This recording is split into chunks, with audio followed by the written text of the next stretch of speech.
வருடங்களுக்கு முன் இருள் நிறைந்த இந்த பிரபஞ்சத்தில் ஓம் எனும் ஒளியாக தோன்றிய ஒரு ஞான புயல், ஒரு தீக்குச்சி அசுர கூட்டத்தின் ஆணவத்தை அழித்து ஞானத்தின் வேலாய் பக்தர்களின் காவலனாய் நின்றது. ஒரு குழந்தை தந்தையின் குருவாக மாறி இந்த உலகுக்கு ஞானத்தை உணர்த்தியது. ஒரு மயில் அகந்தையின் உச்சத்திலிருந்து இறங்கி ஞான பயணத்துக்கான வாகனமாய் மாறியது. அவர் பெயர் சொன்னாலே அகந்தை அடங்கும், அவர் உருவம் பார்த்தாலே பயம் ஓடும். அவர்தான் தமிழர்களின் நம்பிக்கையான வேளாயுதம், முருகக்கந்தன். அன்பும் வீரமும் அழகும் கலந்த தமிழ் கடவுள், நம் எல்லார் உள்ளங்களிலும் நிறைந்திருக்கும் ஞானப்பழம், முத்துக்குமரன், ஆறுமுகன், வேலவன், கந்தன், இத்தனை பெயர்களை கொண்ட ஒரே கடவுள் நம் முருகப்பெருமான். முருகன் எப்படி பிறந்தார்னு நம்ம எல்லாருக்குமே தெரியும். ஆனா அதுக்கு முன்னாடி நிறைய விஷயங்கள் நடந்துச்சு. ரொம்ப காலத்துக்கு முன்னாடி தட்சன், காஷ்யபர்னு 2 பிரம்ம ரிஷிகள் பிரம்மாவை நோக்கி கடுமையா தவம் செஞ்சாங்க. அந்த தவத்துல தட்சன் தனக்கு அரச வாழ்க்கை வேணும்னு கேட்டு அதையே அடைஞ்சாரு. காஷ்யபர் நான் ஒரு முனிவராவே இருக்கணும்னு சொல்லி அதே மாதிரி ஒரு வாழ்க்கையை தேர்ந்தெடுத்தாரு. தட்சனோட தவத்துக்கு பலனா உலகத்துக்கே தாயான சக்தி தேவியே அவருக்கு மகளா பிறந்தாங்க. ஆதி அந்தம் இல்லாத சிவபெருமான் தட்சனுக்கு மருமகனா வந்த பெரிய பாக்கியமும் தட்சனுக்கு கிடைச்சது. யாருக்கும் கிடைக்காத பெரிய பேரு அவனுக்கு கிடைச்சும் அவன் கர்வத்தால சிவபெருமான மதிக்காம அழிஞ்சு போயிட்டான். காஷ்யபரோ தவம் பண்றப்போ மாயைன்னு ஒரு அழகான பெண்ணை பார்த்து அவன் மேல ஆசைப்பட்டு தன்னோட தவத்தோட பலனை முழுசா தொலைச்சிட்டாரு. அவளோட சேர்ந்து பிள்ளைகளை பெத்துக்கிட்டாரு.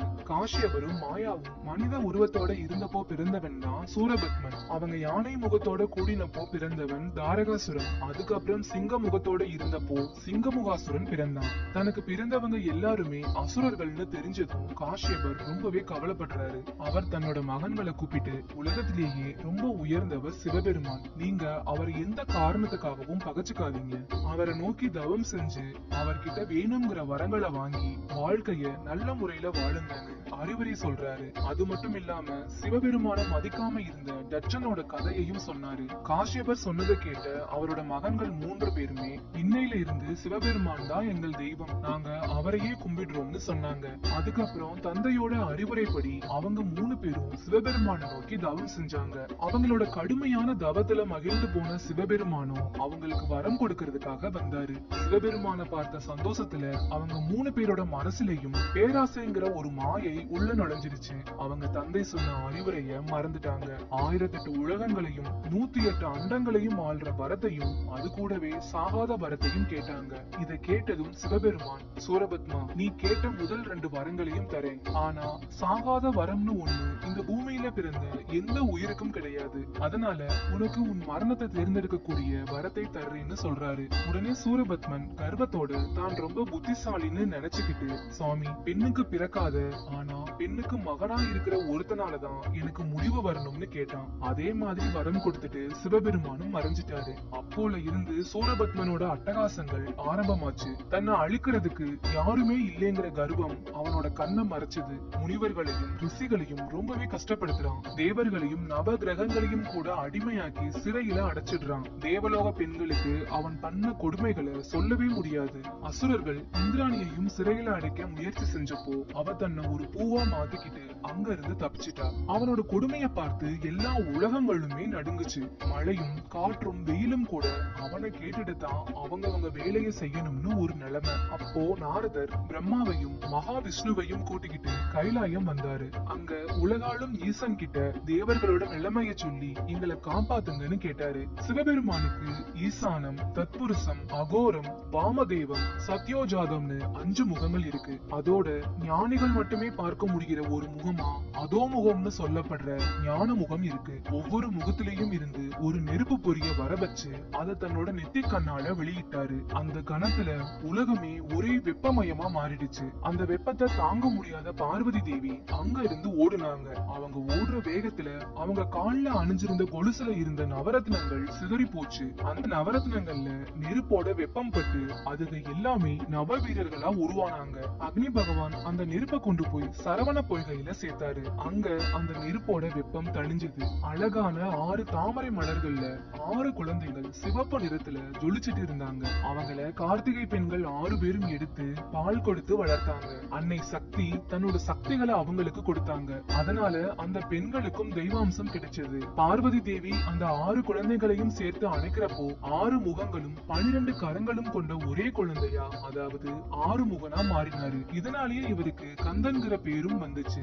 கந்தன்னா ஒன்னா சேர்ந்தவன்னு அர்த்தம். அதுக்கப்புறம் முருகன் சிவபெருமானோட உத்தரவுப்படி தன் பிறப்பின் நோக்கத்தை நிறைவேற்ற சூரபத்மனோட 6 நாட்கள் போர் செஞ்சு அசுரர்களை வதம் செஞ்சாரு. இதனோட பெருமையை பத்தி பார்க்கலாம். முருகப்பெருமான் பிறந்தது வைகாசி மாசம் விசாக நட்சத்திரம் பௌர்ணமி அன்னைக்கு. அதனால அவருக்கு விசாகன்னு ஒரு பேர் இருக்கு. அவர் சிவபெருமானோட ஜோதியோட மறு உருவம், வேதத்தோட வடிவமா இருக்கிறதுனால அவருக்கு சுப்பிரமணியன்னு பேரு. எப்பவுமே இளமையா இருக்கிறதுனால குமரன், ரொம்ப அழகா இருக்கிறதுனால முருகன். முருகன்னா அழகுன்னு அர்த்தம். முருகனோட பேரு ஒரு பெரிய ரகசியத்தை உள்ளடக்கினது.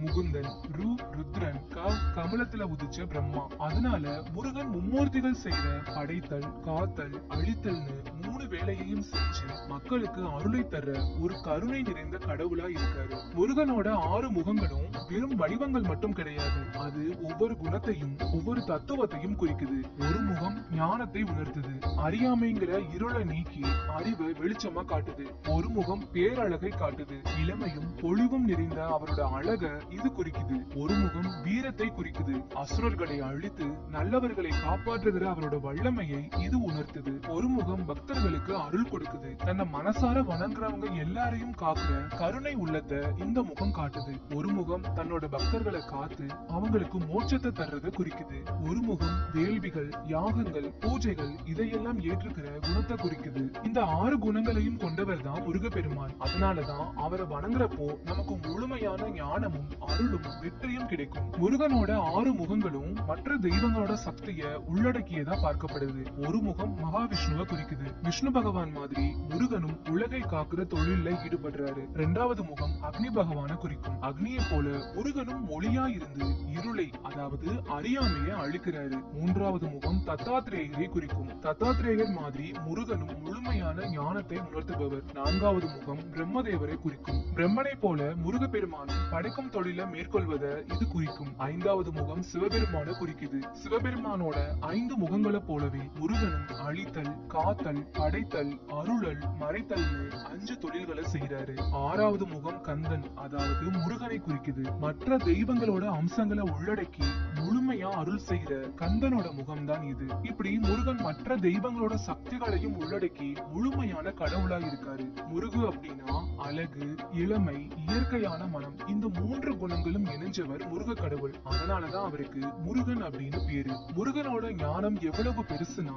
தன்னோட தந்தைக்கே பிரணவ மந்திரத்தோட பொருளை சொன்னவர் அவரு. அதனாலதான் அவர் சுவாமிநாதன் அழைக்கப்படுறாரு. முருகன் வெறும் கடவுள் இல்ல, நம்ம கலாச்சாரத்தோட அடையாளம். தேவர்களை காப்பாத்த சூரபத்மனை அழிச்சவர். ஒரு படை தளபதியா அவரோட வீரம் நமக்கு தன்னம்பிக்கையை கொடுக்குது. இதுல ஒரு சுவாரஸ்யமான விஷயம் என்னன்னா, முருகன் படை தளபதியா பொறுப்பேற்றப்போ தேவர்கள் அவரோட வீரத்தை பார்த்து வியந்து போனாங்க. அசுரர்களை ஒரு நொடியில அழிக்கிற சக்தி இருந்தாலும் அவங்களுக்கும் திருந்துறதுக்கு ஒரு வாய்ப்பு கொடுத்து இன்று போய் நாளை வான்னு சொன்னாரு. இறுதியில பகைவனா இருந்தாலும் அவனையும் ஆட்கொண்டு தன்னோட வாகனமாவும் கொடியாவும் மாத்திக்கிட்டாரு. முருகனோட அழகுக்கு மயங்காதவங்க யாருமே இல்ல. அதனாலதான் அவருக்கு குமரன்னு பேரு. திருச்செந்தூர் முருகன், பழனி முருகன், சுவாமிமலை முருகன் ஒவ்வொரு கோவில்லையும் ஒவ்வொரு விதமான அழகு. வள்ளி தெய்வானை கூட இருக்கும் போது ஒரு அழகு, ஆழ முருகனா இருக்கும் போது இன்னொரு அழகு. சிவபெருமானை தன் மகன் கிட்ட பிரணவ மந்திரத்தின் பொருளை கேட்டு தெரிஞ்சுக்கிட்டது முருகனோட ஞானத்துக்கு சாட்சி. ஓம் எனும் பிரணவ மந்திரத்தோட அர்த்தத்தை முருகப்பெருமான் தன் தந்தையான சிவபெருமானுக்கு உபதேசம் செஞ்சாரு. அதனால அவரை ஞான பண்டிதன் சுவாமிநாதன் அழைக்கிறாங்க. முருகன் ஒரு பக்கம் ஞானியா, மறுபக்கம் ஒரு போர் வீரனா, இன்னொரு பக்கம் குழந்தை ரூபமா பல குணங்களோட இருக்காரு. அவர் கையில இருக்கிறதே மயில் வாகனம். இது எல்லாமே அவரோட வீரத்தையும் அநியாயத்தை எதிர்த்து போராடுற குணத்தையும் காட்டுது. சூரபத்மன்கிற அரக்கனை அழிக்க சிவபெருமானோட நெற்றிக்கண்ல இருந்து தோன்றினவர் முருகன். அவர் வாகனமா இருக்கிற மயில் வெறுமனே ஒரு பறவை கிடையாது, அது சூரபத்மனோட ஒரு அம்சம். ஒரு அரக்கனையே தன்னோட வாகனமா மாத்தி தன்னோட கட்டுப்பாட்டுல வச்சிருக்காரு. பழனி ஆண்டவரா ஒரு குழந்தை மாதிரி கோபப்பட்டு ஆண்டியா நின்னது அவரோட குழந்தை மனசுக்கு ஒரு உதாரணம். ஒரு ஞான பழத்துக்காக அண்ணனான விநாயகர் கிட்ட தோத்ததுமே கோபப்பட்டு கைலாயத்தை விட்டு பழனி மலைக்கு வந்தவரு. ஆடம்பரம் எதுவுமே இல்லாம தண்டத்தோட நின்னவரு. எவ்வளவு எளிமையானவர்னு நமக்கு காட்டுது. தன்னை தேடி வர்றவங்களை பயப்பட வேண்டாம்னு சொல்லி அருள் தர்ற கருணை உள்ளம் கொண்டவர் முருகப்பெருமான். பக்தர்கள் அவரை தேடி எந்த உயரத்துக்கும் எந்த தூரத்துக்கும் பயணிக்கிறதுக்கு காரணமே அவரோட கருணை தான். சங்க காலத்துல குறிஞ்சி நிலத்தோட கடவுளா முருகன் தான் இருந்தாரு. மலைகளும் மலை சார்ந்த இடங்களும் குறிஞ்சி நிலம்னு சொல்லுவாங்க. குறிஞ்சி நில மக்கள் அதாவது வேடர்கள் முருகப்பெருமான தங்கள் தலைவனா பார்த்து வழிபட்டாங்க. அந்த காலத்து மக்கள் முருகனை வெறியாட்டம் ஆடி வழிபட்டாங்க. முருகனை புகழ்ந்து குரவை பாடி ஆடுறது அவங்களோட வழக்கம். மலைகள்ல வேட்டையாடுறப்போ கிடைச்ச பொருட்களை முருகனுக்கு படைப்பாங்க. இந்த குறிஞ்சி நில மக்கள் ரொம்பவும் தைரியசாலிகள். அவங்க வில்வித்தையில சிறந்து விளங்குனவங்க. குறிஞ்சி நிலத்துல கிடைக்கிற தேன், தினை மாவு இதெல்லாம் வச்சு முருகப்பெருமானுக்கு படைப்பாங்க. இந்த கதைகளை எல்லாம் கேக்குறப்போ நமக்கு முருகனோட வாழ்வும் தமிழர்களோட வாழ்வும் எப்படி பிரிக்க முடியாத அளவுக்கு ஒன்னோட ஒண்ணு கலந்திருக்குன்னு தெரியும். முருகனை சேயோன்னு சொல்லுவாங்க. இதுக்கு காரணம் சிவந்த நிறம் கொண்டவன் அர்த்தம். முருகன் சிவந்த நிறத்தோட இருக்கிறதுனால இந்த பேர் அவருக்கு வந்துடுச்சு. சேய்னா குழந்தைன்னு ஒரு அர்த்தம் இருக்கு. முருகப்பெருமான் சிவபெருமானோட குழந்தை, அதனால அவரை சேயோன்னு சொல்றாங்க. இந்த பேரு சங்க இலக்கியங்கள்ல நிறைய இடங்கள்ல பயன்படுத்தப்பட்டிருக்கு. முருகனோட அறுபடை வீடுகள் அவர் செஞ்ச முக்கியமான வீர செயல்களோட தொடர்புடையது. ஒவ்வொரு படை வீடும் முருகனோட ஒரு குணத்தை காட்டுது. திருப்பரங்குன்றம் இது முதல் படை வீடு. இங்கதான் முருகன் தேவர்களோட தலைவனான இந்திரனோட மகளான தெய்வானைய திருமணம் செஞ்சுக்கிட்டாரு. இது அவரோட அருள் நிறைந்த மனக்கோலத்தை காட்டுது. திருச்செந்தூர் இரண்டாம் படை வீடு. இங்கதான் முருகன் சூரபத்மனை அழிச்சு தேவர்களை காப்பாத்தினாரு. இது அவரோட வீரத்தையும் அநியாயத்தை அழிக்கிற குணத்தையும் காட்டுது. பழனி மூன்றாம் படை வீடு. ஞான பலத்துக்காக தன்னோட குடும்பத்தை விட்டு பிரிஞ்சு ஆண்டி கோலத்துல நின்ன இடம் இது. இந்த இடம் ஞானத்தையும் எளிமையான குழந்தை மனதையும் உணர்த்துது. நான்காம் படை வீடு சுவாமிமலை. இங்கதான் முருகன் தந்தையான சிவபெருமானுக்கே பிரணவ மந்திரத்தை உபதேசம் செஞ்சாரு. இது அவரோட ஞான பண்டித கோலத்தை காட்டுது. திருத்தணி ஐந்தாம் படை வீடு. இங்கதான் முருகன் வள்ளிய திருமணம் செஞ்சுக்கிட்டாரு. இது அவரோட காதல் குணத்தையும் வேட்டையாடுற ரூபத்தையும் காட்டுது. பழமுதிர்ச்சோலை ஆறாம் படை வீடு. இது ஒரு அருமையான மலை பிரதேசம். இங்கதான் முருகன் ஒரு கிழவனா வந்து ஔவைக்கு ஞான உபதேசம் செஞ்சாரு. இது அவரோட கருணையை வெளிப்படுத்துது. முருகனை வழிபடுறது பெரும் சடங்கு மட்டும் இல்ல, இது நம்ம மனசை சுத்தமாக்குற ஒரு வழி. முருகனை வழிபடுற சரவண பவங்கிற 6 எழுத்துக்களை கொண்ட ஒரு சக்தி வாய்ந்த மந்திரம் இருக்கு. இந்த 6 எழுத்துக்களுக்கும் 6 பெரிய நன்மைகள் இருக்கு. இந்த எழுத்து லட்சுமி தேவியோட அருளை கொடுக்கும். இத சொன்னா பண பிரச்சனை தீரும், செல்வ வளம் பெருகும். இந்த எழுத்து சரஸ்வதி தேவியோட அருளை குறிக்குது. இத சொன்னா அறிவு வளரும், கல்வியில வெற்றி கிடைக்கும். இந்த எழுத்து வாழ்றதுக்கு தேவையான எல்லா சுகத்தையும் கொடுக்கும், அதுக்கப்புறம் மோட்சத்தையும் தரும். ங்கிற எழுத்து எதிரிகளை ஜெயிக்கிற சக்தியை கொடுக்கும். நம்மளோட எதிரிகளா இருக்கிற தீய எண்ணங்கள், கஷ்டங்கள் எல்லாத்தையுமே நாம ஜெயிக்கலாம். பாங்கிற எழுத்து மரண பயத்துல இருந்தும் ஆபத்துக்கள்ல இருந்தும் நம்மளை காப்பாத்தும், நீண்ட ஆயுளையும் தரும். வாங்குற எழுத்து நோய் இல்லாத வாழ்க்கையை கொடுக்கும், உடல் ஆரோக்கியத்தை மேம்படுத்தும். இந்த 6 எழுத்துக்களையும் ஒன்னா சேர்த்து சொன்னா முருகனோட முழு அருளும் கிடைக்கும். இந்த மந்திரம் எல்லா நன்மைகளையும் ஒன்னா கொடுக்கிற ஒரு சக்தி வாய்ந்த மந்திரம். இப்போ முருகனுக்குரிய பல சிறப்புகளை பார்க்கலாம். சிவபெருமானுக்கே பிரணவ மந்திரத்தோட பொருளை சொல்லி அவருக்கே குருவா ஆன ஞான பண்டிதன். தமிழ் மொழிய முதலா அகத்தியருக்கு கத்துக் கொடுத்த தமிழ் கடவுள். உலகத்துல எந்த தெய்வத்திற்கும் இல்லாத சிறப்பா முருகனுக்கு மட்டும் 6 முக்கியமான வீடுகள் இருக்கு. இது அவரோட ஒவ்வொரு வீர செயல்களையும் குறிக்குது. அவர் கையில இருக்கிற வேல் வெறும் ஆயுதம் மட்டும் இல்ல, இது ஞானத்தோட அடையாளம். அறியாமைய அழிக்கிற சக்தி இதுக்கு இருக்கு. முருகு அப்படின்னா அழகு, இளமை. அதனால அவரு ஒப்புமை இல்லாத பேரழகனா இருக்காரு. ஆணவம், கண்மம், மாயைங்கிற 3 கெட்ட குணங்களை மயிலா மாத்தி அதை தன் வாகனமா ஆக்கிக்கிட்டாரு. பழனியில அவர் ஞான பலத்துக்காக ஆண்டி மாதிரி நின்னது அவரோட எளிமையையும் குழந்தை மனசையும் காட்டுது. 6 தீப்பொறிகள் சேர்ந்து 6 முகங்களும் 12 கரங்களுமா ஒரே திருவுருவமா 6 முகனா நின்னாரு. வள்ளிய திருமணம் செஞ்சுக்கிறதுக்காக வேடன் மாதிரி வேஷம் போட்டாரு. இது அவரோட காதல் குணத்தை காட்டுது. ஞானத்தை யாருக்குமே சொல்லி கொடுக்காத கிழவன் மாதிரி வந்து ஔவைக்கு ஞான பலம் கொடுத்து அருள் செஞ்சாரு. முருகப்பெருமானுக்கு பார்வதி தேவி தன் கையால வேல் கொடுத்தாங்க. அதனால அவர் சக்திதரன்னு அழைக்கப்படுறாரு. ஆன்மாக்களுக்கு பற்றுக்கோடா இருக்கிறவரு. சூரபத்மனோட வலிமையை அழிச்சதால ஸ்கந்தன் அப்படின்னு சொல்லப்படுறாரு. அருணகிரிநாதர முத்தமிழால் வைதாரையும் வாழ வைப்பான் முருகன் சொல்ல வச்சதே முருகனோட சிறப்பு தான். சிவபெருமான், பார்வதி, முருகன் இந்த 3 பேரோட கலவைதான் சோமாஸ்கந்தர் வடிவம். இது முருகனோட தனிப்பட்ட சிறப்பு. இப்போ முருகப்பெருமானோட ஆயுதமா இருக்கிற வேல் பத்தி பார்க்கலாம். அவர் கையில இருக்கிற வேல் ஞானம், அழகு, வீரம், வைராகியம், புகழ், இச்சா சக்தி, கிரியா சக்தி, ஞான சக்தின்னு பல குணங்களை உள்ளடக்கினது. வேலன் அப்படின்னா வேலை தன்னோட கையில ஆயுதமா வச்சிருக்கிறவன்னு அர்த்தம். முருகன் கையில இருக்கிற வேல் சாதாரணமா ஒரு ஆயுதம் கிடையாது. அது ஞானத்தோட அடையாளம். அதாவது எல்லா அறியாமையையும் அழிச்சு ஞானத்தை பெருக்கக்கூடிய ஒரு சக்தி இந்த வேலுக்கு இருக்கு. சூரபத்மன்கிற அசுரனை அழிக்கிறதுக்காக பார்வதி தேவி தன் கையால முருகனுக்கு வேலை கொடுத்தாங்க. அந்த வேல் அவரோட வீரத்தையும் அநீதியா அழிக்கிற குணத்தையும் காட்டுது. அதனாலதான் முருகன் வெறும் போர் வீரன் மட்டும் இல்ல, ஞானத்துல சிறந்தவரும் கூட. இப்படி தன்னோட ஞானத்தையும் வீரத்தையும் குறிக்கிற வேலாயுதத்தை எப்பவுமே கையில வச்சிருக்கிறதுனாலதான் முருகனுக்கு வேலன்கிற பேரும் வந்துச்சு. முருகன் வேலை எடுத்ததுக்கு முக்கியமா 2 காரணங்கள் சொல்லப்படுது. சூரபத்மன்கிற அசுரனை அழிக்கிறதுக்காக பார்வதி தேவி தன்னோட சக்திகளை எல்லாம் ஒண்ணு திரட்டி அது ஒரு ஆயுதமா மாத்தி முருகனுக்கு கொடுத்தாங்க.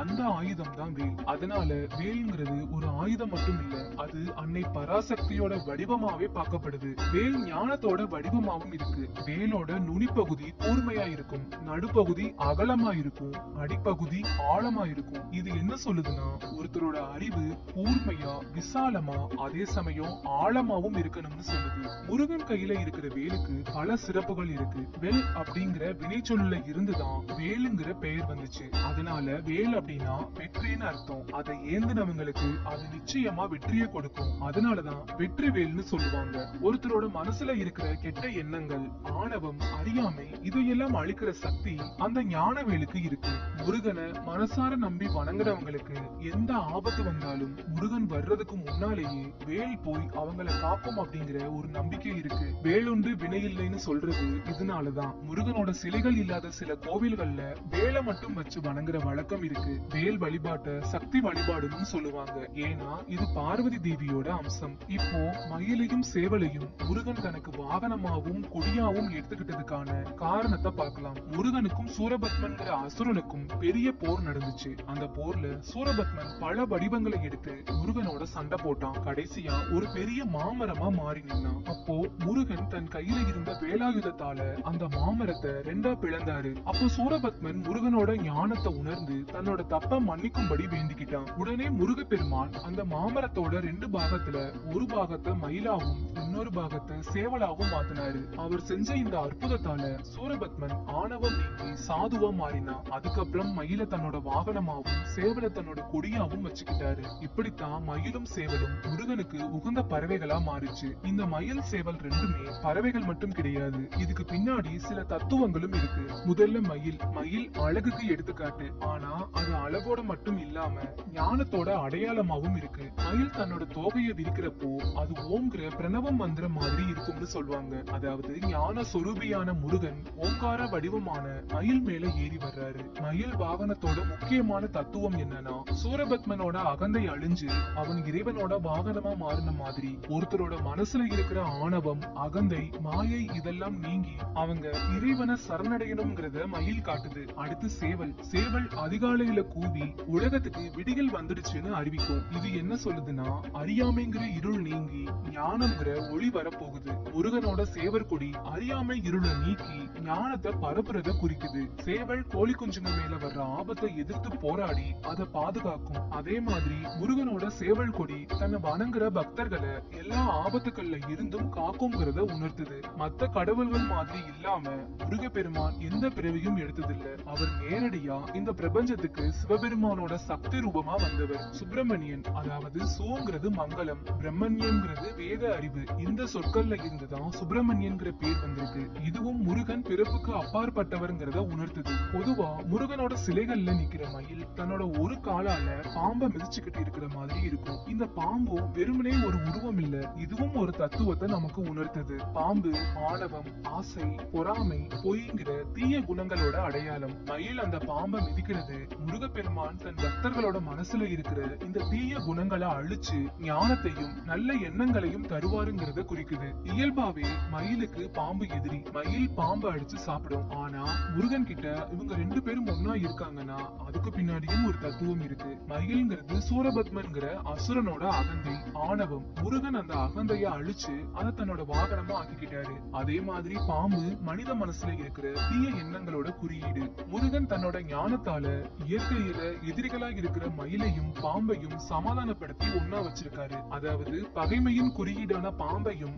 ஆணவத்தின் குறியீடான மயிலையும் தன் கட்டுப்பாட்டுல வச்சிருக்காரு. இதுக்கு அர்த்தம் என்னன்னா, முருகனோட சக்திக்கு முன்னாடி எந்த எதிரி சக்தியும் ஒண்ணும் இல்லைங்கிறதுதான். அதனால பகைமை, பொறாமை, ஆணவம் இது எல்லாமே முருகனோட அருள் இல்லாம கட்டுப்படுத்த முடியாதுங்கிறதுதான் இந்த தத்துவத்தோட ஆழமான பொருள். பொதுவா நாம எல்லாருமே ஒவ்வொரு தேவைக்கும் ஒவ்வொரு கடவுளை வணங்குவோம். நல்லா படிக்கணும்னா சரஸ்வதி, பொருள் வேணும்னா லக்ஷ்மி, வீரம் வேணும்னா துர்க்கைன்னு பல தெய்வங்களை பல காரணங்களுக்காக வணங்குவோம். ஆனா முருகப்பெருமான மட்டும் எல்லா காரணங்களுக்காகவும் வணங்க முடியும். அது என்னன்னு வரிசையா தெரிஞ்சுக்கலாம். உடம்புல இருக்கிற நோய்கள் நீங்கி ஆரோக்கியம் பெறுகிறதுக்கு கந்தசஷ்டி விரதம் இருக்கிறது. முருகனுக்கு சந்தன அபிஷேகம் செஞ்சு அந்த சந்தனத்தை பிரசாதமா வாங்கி நெத்தியில பூசிக்கிறது. இதோட பலன் என்னன்னா, உடல் நோய்கள் எல்லாம் நீங்கும். குறிப்பா தோல் தொடர்பான பிரச்சனைகள் சரியாகும், உடல் ஆரோக்கியம் மேம்படும், ஞானம் பெருகவும், கல்வியில சிறக்கவும் சுவாமிமலை முருகன் கோவிலுக்கு போய் வணங்குறது, முருகனுக்கு நெய் தீபம் ஏற்றுவது, கந்தர் அலங்காரம், திருப்புகழ் பாடல்களை படிக்கிறது.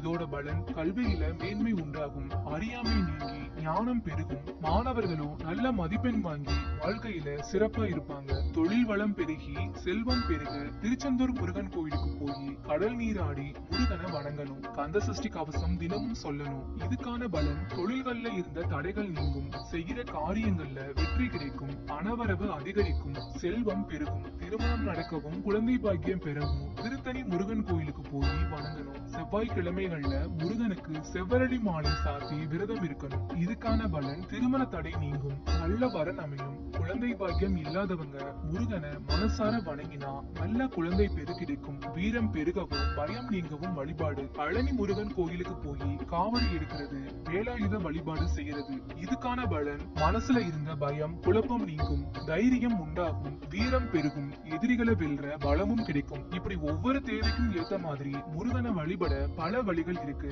நம்ம தேவைக்கு ஏத்த மாதிரி வழியை தேர்ந்தெடுத்து முருக பெருமான வணங்கினா அவன் அருள் கண்டிப்பா நமக்கு கிடைக்கும். இவ்வளவு நேரம் நீங்க முருகனோட கதையை கேட்டது வெறும் பொழுதுபோக்கு இல்ல. உங்க வாழ்க்கையில ஒரு பயம் வந்தா, ஒரு குழப்பம் வந்தா, இல்ல ஒரு கஷ்டம் வந்தா அது எல்லாமே சூரபத்மன் மாதிரி ஒரு மாயை. முருகன் தன் வேலாயுதத்தால சூரபத்மனை எப்படி அழிச்சாரோ அதே மாதிரி உங்க மனசுக்குள்ள இருக்கிற ஞானம்ங்கிற வேல் எல்லா பயத்தையும் எல்லா குழப்பத்தையும் அழிக்கும். இந்த வீடியோ முடிஞ்சதும் உங்க மனசுக்குள்ள ஒரே ஒரு குரல் மட்டும் ஒலிக்கட்டும், அதுதான் வெற்றிவேல் வீரவேல். உங்களுக்கு இந்த பதிவு பிடிச்சிருந்தா வீடியோக்கு ஒரு லைக் பண்ணிட்டு உங்க ஃப்ரெண்ட்ஸ் எல்லாருக்கும் ஷேர் பண்ணுங்க. மறக்காம நம்ம சேனலை சப்ஸ்கிரைப் பண்ணிட்டு உங்களோட எண்ணங்களை கமெண்ட்ல சொல்லுங்க. நன்றி.